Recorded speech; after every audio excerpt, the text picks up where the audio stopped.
नमस्कार दोस्तों, मैं आयुष आपके अपने YouTube channel education with Ayush में स्वागत है। आज हम पढ़ते हैं एस्टिक अम्ल पढ़ते हैं। क्या पढ़ते हैं हम लोग? एस्टिक अम्ल। अब एस्टिक अम्ल में क्या क्या चीज होता है तो पहले बोलेंगे इसका अणु सूत्र क्या होता है। इसका क्या बोलेंगे? अणु सूत्र क्या होता है। एस्टिक अम्ल का अणु सूत्र कितना होता है? CH3COOH। ये हमारा क्या होता है? एस्टिक अम्ल होता है। अब इसका बोलेंगे अणु भार कितना होता है तो बोलेंगे अणु भार जो होता है इसका, अणु भार होता है इसका 60 होता है। कितना होता है? 60।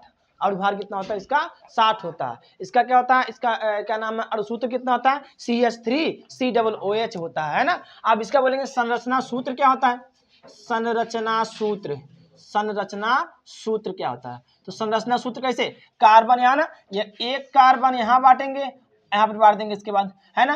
कार्बन परमाणु संख्या कितना? 1 2 3 यहाँ बढ़ जाएगा और COO डबल बॉन्ड H यहाँ जुड़ जाएगा, है तो इसका संरचना सूत्र कितना जाएगा? COOH हो जाएगा। और इसका नाम, इसका अगर बोलेंगे IUPAC नाम कितना होगा? इसका IUPAC नाम क्या होगा? एथे, पहले कार्बन के लिए कार्बन परमाणु संख्या 1 है ना, 1 है 2 2 कार्बन परमाणु संख्या एथ होगा, मेथ एथ एथ सिंगल बॉन्ड N है ना, N होगा सिंगल बॉन्ड N और कौन सा? ओइक अम्ल जुड़ा तो क्या होगा? इसका नाम पूरा हो जाएगा एथेनोइक अम्ल हो जाएगा। इसका नाम पूरा एथेनोइक अम्ल हो जाएगा। यहाँ से क्या प्राप्त होगा? एथेनोइक अम्ल होगा, एथेनोइक अम्ल प्राप्त हो जाएगा। यहाँ से क्या प्राप्त हो जाएगा? एथेनोइक अम्ल प्राप्त हो जाएगा, है ना। आगे बढ़ते हैं, आगे बढ़ते बनाने की विधि। अब बनाने की विधि हम क्या करेंगे? कई प्रकार से बनाने की विधि जान लेते हैं, है ना। मतलब जो इसको बनाने का है, बनाने का जो तरीका है वह हम कई तरीके से जान सकते हैं। पहला इसमें बोलेंगे बनाने की विधि में क्या बोलेंगे? अम्लीय पोटेशियम डाइक्रोमेट की उपस्थिति में,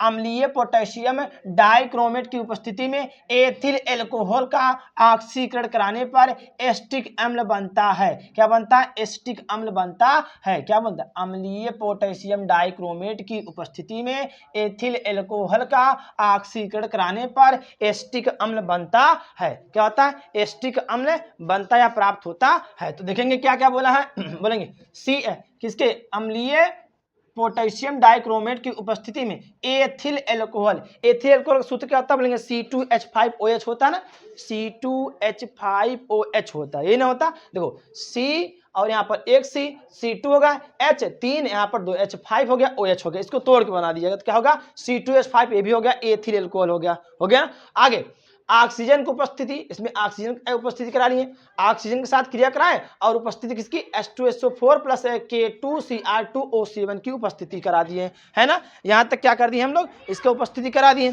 किसकी उपस्थिति? बोलेंगे H2 सल्फ्यूरिक अम्ल और क्या होगा? K2Cr2O7 की उपस्थिति करा दिए, है ना। तो बना क्या? CH3COOH प्लस H2O बन गया।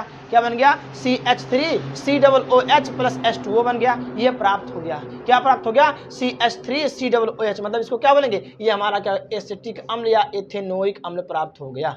हो गया ना प्राप्त? एथेनोइक अम्ल या बोलेंगे एसिटिक अम्ल प्राप्त हो गया। आगे साथ में जल उसके बाद में निकल गया है, जल जो है बाद में निकल गया। अब दूसरा बोलेंगे दूसरे तरीके से कैसे बना सकते हैं? बोलेंगे दूसरे तरीके से मेथिल साइनाइड से बना सकते हैं।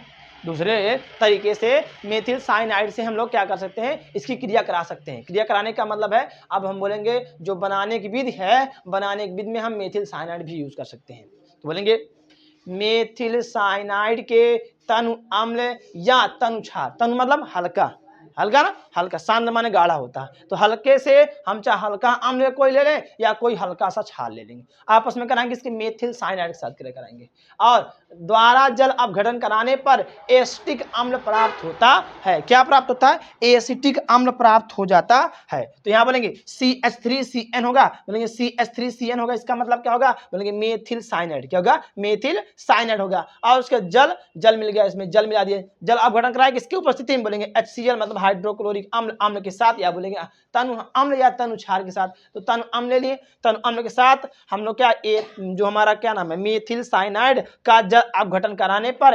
CH3COOH मतलब क्या हो गया? एसिटिक अम्ल प्राप्त होगा और NH4Cl मतलब सोडियम क्लोराइड भी प्राप्त हो गया है ना। यहाँ तक बात सबको समझ आई? आगे बढ़ते हैं। अब बोलेंगे रासायनिक गुण क्या होता है इसका? तो रासायनिक गुण में देखेंगे इसकी रासायनिक गुण जो है निम्नलिखित है। इसकी रासायनिक गुण जो है निम्नलिखित है। पहला एस्टरीकरण, पहला क्या बोलेंगे? एस्टरीकरण। अब एस्टरीकरण में क्या होता है? एस्टरीकरण कौन सी विधि होती है? बोलेंगे एस्टर के साथ क्रिया कराएंगे। देखो क्या बोला? प्रबल निर्जलीय पदार्थ सांद्र H2SO4 की उपस्थिति में एथिल एल्कोहल एवं एसिटिक अम्ल की क्रिया होने पर एस्टर एवं जल का निर्माण होता है। यह क्रिया एस्टरीकरण कहलाता है। यह क्रिया या इस क्रिया को एस्टरीकरण क्रिया भी कहते हैं। क्या कहते हैं, क्या बताया जरा? प्रबल निर्जलीय कारक पदार्थ सांद्र H2SO4, मतलब H2SO4 की उपस्थिति में क्या बता रहा? उपस्थिति में क्या होगा? एथिल एल्कोहल, यहाँ होगा H2SO4 की उपस्थिति में एथिल एल्कोहल एवं एस्टिक अम्ल, एथिल एल्कोहल यहाँ देखो एस्टिक अम्ल, क्रिया कराने पे या क्रिया होने पर एस्टर, ये हमारा एस्टर हो जाएगा, ये हमारा एस्टर प्राप्त होगा और जल का निर्माण, ये जल का निर्माण होता है। ये पूरी प्रक्रिया क्या कहलाता है? एस्टरीकरण कहलाता है। देखिए यहाँ पर C2H5 ये हमारा हो गया एथिल एल्कोहल होगा, है ना, और CH3COO मतलब एस्टिक अम्ल हो गया। अब दोनों का आपस में क्रिया कराएं, दोनों का आपस में क्रिया कराएं, किसके? बोलेंगे सांद्र मतलब गाढ़ा H2SO4 की मतलब सल्फ्यूरिक अम्ल की उपस्थिति में दोनों आपस में क्रिया कराएं, यहाँ एस्टर प्राप्त हो गया और साथ में जल प्राप्त हो गया। ये पूरी क्रिया क्या कहलाएगी? हमारी एस्टरीकरण कहलाएगी। क्या कहलाएगी? एस्टरीकरण कहलाएगी। आगे बढ़ते हैं। अम्लीय गुण होता है, यहाँ रासायनिक गुण में हम पढ़ रहे हैं, एस्टरीकरण पढ़ लिए, और दूसरा बोलेंगे अम्लीय गुण क्या होता है। तो बता रहा है कि जो हमारा अम्लीय गुण क्या था? जल में एस्टिक अम्ल आयनित होकर H+ आयन होता है, मतलब जो एस्टिक अम्ल CH3COOH है, अगर जल में मिलाया जाता है, जल के साथ अगर क्या होता है? आयनित होता है या घुलता है, क्या होता है? वह आयन में कैसे CH जो हमारा हाइड्रोजन आयन देता है, H+ एक प्लस आयन देता है, एक H हाइड्रोजन आयन देता है, एक क्या देता है? हाइड्रोजन आयन दे देता है। तो यहाँ से क्या बोलेंगे? CH3COOH हो गया। अब इसका जल अपघटन कराएं या आयनित हो गया, आयनित कैसे हो? CH3COO सिंगल बार माइनस हो गया, इसके ऊपर -4 और प्लस H+ का चार्ज हो गया, मतलब H+ आयन यहाँ से हमारा दे दिया, है ना। आगे बढ़ेंगे।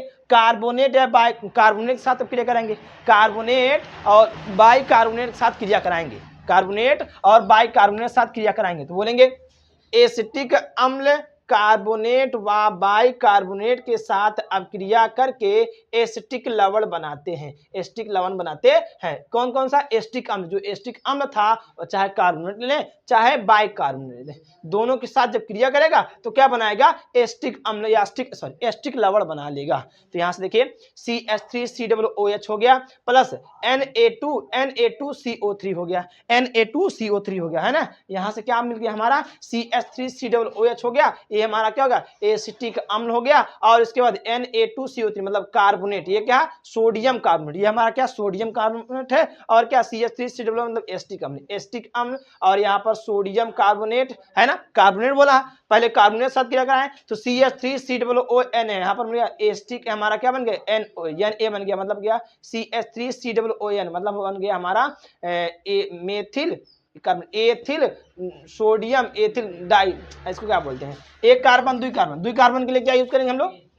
एथ ना, दुई कार्बन के लिए एथ हो जाएगा, तो बोलेंगे एथेना, एथेनॉल, अल भी नहीं है, एथेन सोडियम, सोडियम एथेन होगा, या बोलेंगे इसको बोलेंगे सोडियम एथेन, हाँ सोडियम एथेन बोलेंगे, और कार्बन डाइऑक्साइड और जल भी निकल गया।